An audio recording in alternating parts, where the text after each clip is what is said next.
Today I'm going to show you how to introduce your new puppy to your older dog. This is a process that should be a lot of fun, but a lot of dogs do get hurt or scared during this process, so I want to show you a way to make it a lot safer. Now, one of my favorite ways is to go for a walk together to calm the dogs down and just get them a little bit acclimated to each other. That's awesome to start with, but sometimes it's not doable, and it can be a couple reasons. Sometimes there's only one person in the family or one person around that can do it, or maybe the weather is bad. So here is another great option I'm going to show you today. You might notice this cage is obnoxiously big. I'll explain why towards the end. So this is Wallen. He is 14 weeks old. I've got another dog right off camera in a downstay. They have never met. Now the other dog is very calm. She's a sweet dog, so I don't have any worries about her. I'm just doing this to kind of show you one way you can handle this. If you are worried about your older dog, I would bring them in on leash. But what I'm going to do is I'm going to bring her over in a minute. I'm going to start the introduction, and I'm going to walk you through whatever it is I see. So I don't know what they're going to do. I don't know, is the puppy going to be happy? Is the puppy going to be scared? Will she or he be alarm barking or pee? You know, any number of things that could happen. So I'll explain the body language as I see it. So I'm going to start by getting my other dog over. Sunny, okay, good girl, you're free. So I freed her up from her downstay, and she can come over. And she can say hi to the dog here. I want this to be nice and slow.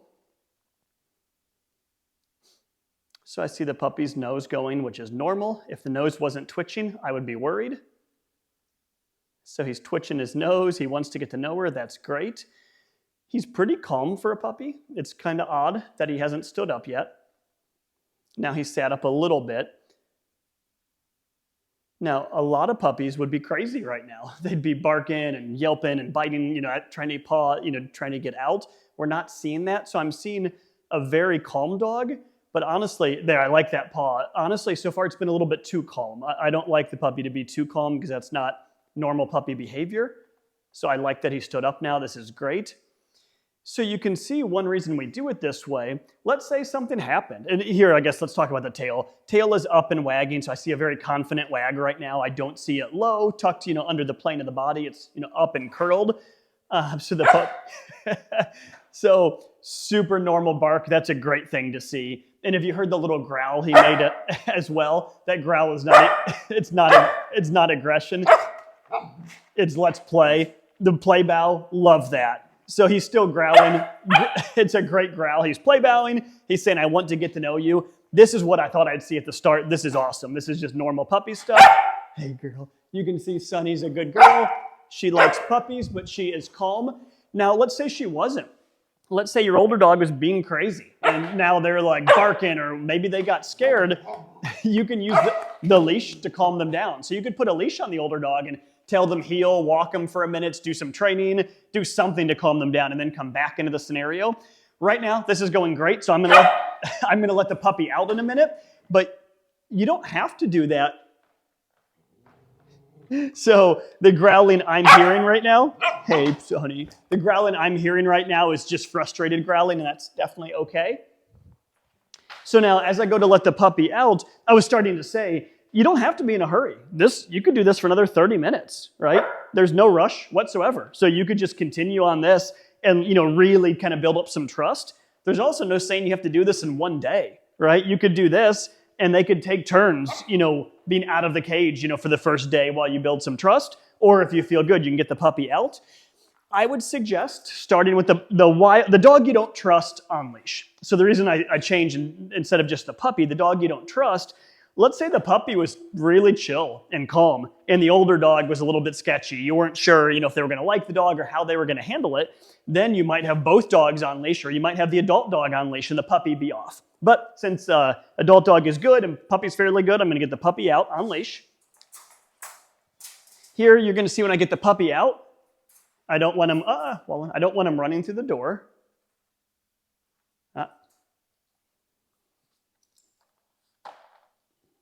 So collar on. Free. All right, and now I'm going to let him say hi. The older dog is smelling, very normal. Puppy smelling, super normal. If I saw anything I didn't like, I might just tell the puppy heel, even though he doesn't really know it, and walk him off to kind of calm down. Like I said, if I didn't trust this dog, if I thought she might fly off the handle and I'd attack him, there's no way I would have him off leash or have her off leash like this. If you saw that sudden movement, the big dog started to go into a play bow, normal dog stuff, right? She was excited, she wanted to say hi. So all of this stuff is normal, and they're just getting to know each other, and they don't have to trust each other right away, right? So they could say, hey, leave me alone for a minute, and that's okay. So you might see one dog kind of bark or growl a little bit. That's not necessarily a problem. And you have to just kind of evaluate the whole thing, right? Do they seem like they're enjoying each other's company? Is one being a bully? Is one being rude? But there's nothing wrong with dogs setting boundaries to say, hey, that's my private parts, right? And to not want another dog to smell it right away. They need time to become friends. And there's this kind of like fallacy out there where people think every dog should like new dogs to smell them right away. That's not true, right? And that's not normal. A dog shouldn't like every new dog in the world smelling them right away. I mean, if they do, that's cool, right? There's nothing wrong with that. But that's not necessary for a happy, well-socialized dog. So I don't expect the big dog to want this puppy all over her and to love it. And I don't expect the puppy to trust the big dog yet, right? He might not. So you see what we see right there. Let me try to get out of the way. Big dog was doing a paw, just kind of saying, hey, how are you? Puppy was excited, a little bit of growling there, nothing weird. So puppy, once again, classic play bow, super normal.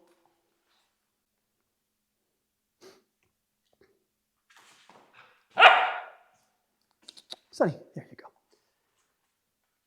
Okay, so still just letting them say hi to each other here. Come on, pup. Come on. All of this stuff is very normal. The puppy's being wild. That's what he should be doing. He's a puppy. The older dog's being pretty calm. The older dog is,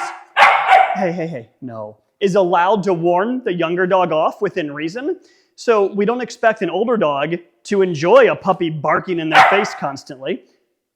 No. So now I'm going to start just trying to correct that barking a little bit. I said it's normal. It's normal that the puppy tries it, right? It's kind of like a 2-year-old yelling and screaming. Normal, but not ideal forever, right? So through time, I want to teach this puppy not to bark so much during play. Hey, Wallen, what a good boy. Hey. So right there, everything was normal. I didn't like how the puppy was up against the crate. To me, if I was a puppy, that'd be kind of scary, right? He's got this big old dog he doesn't know, kind of like, almost pushing him into the crate. Hey, so I just tried to defuse the situation a hair. And so now all I'm doing with the puppy is when he barks, I'm just trying to stop it, just so he learns a new way to play with this dog besides being crazy. So she's play bowing, awesome. That's great body language. That says she doesn't feel threatened. She's not trying to dominate the situation. So all of hey, Sonny, you're doing great. All of this stuff is good. I mentioned this a little bit earlier. It's okay if the older dog corrects a little bit, but you can't let your older dog be a bully or aggressive. But if this little guy is like jumping at her face, biting and barking, and she just met him, and if she gives like a little to say stop it, that's not, her being bad, right? That could be her just saying, hey, boundaries, dude, right? I don't know you. Calm down a little bit. Very normal to see a dog tolerate much more from their buddy than they will from a stranger.